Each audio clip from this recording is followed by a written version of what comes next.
Take a break from your busy schedule and join Harold Sala for Guidelines, a 5-minute commentary on living.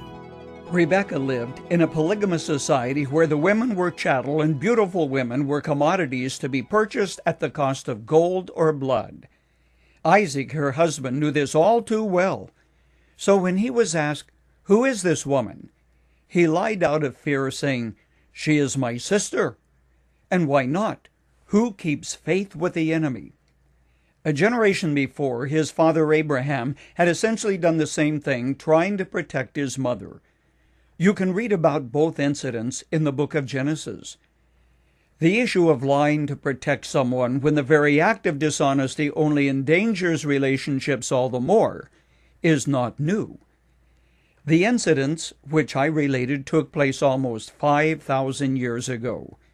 Yet the issue is as relevant as your wife's most recent visit with her neighbor or best friend.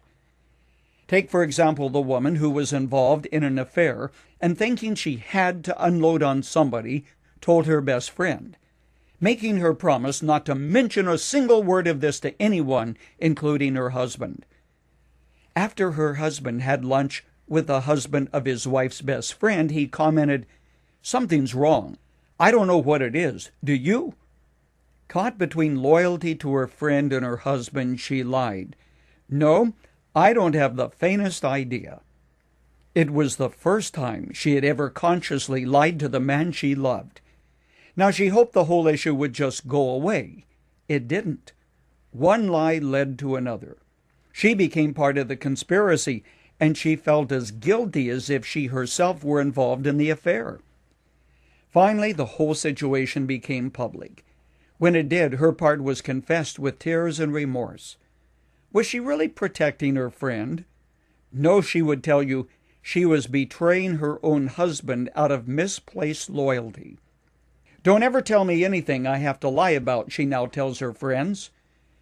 The truth about lies in marriage is that they just don't work.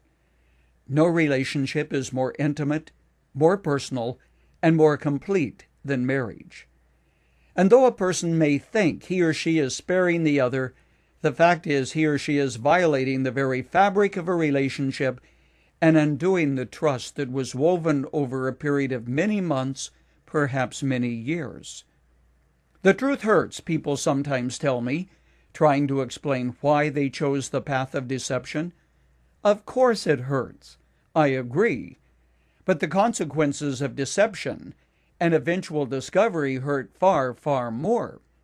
What is unconfessed, which may involve only one or two others, eventually becomes public news, and the pain and shame only multiply.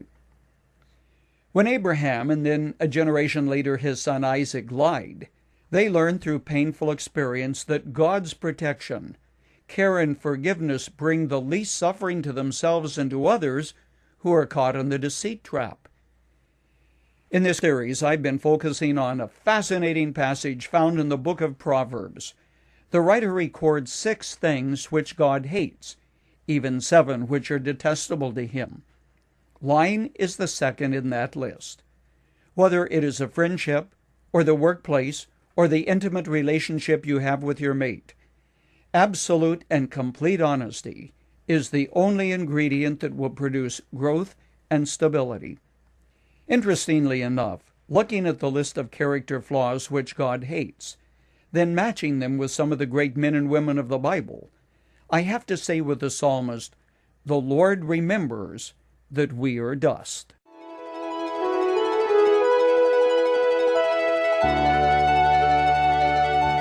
You've just heard Dr. Harold Sala with Guidelines, a 5-minute commentary on living.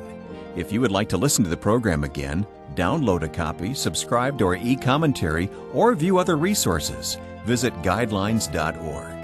We would like to hear from you too. You can email us at info@guidelines.org.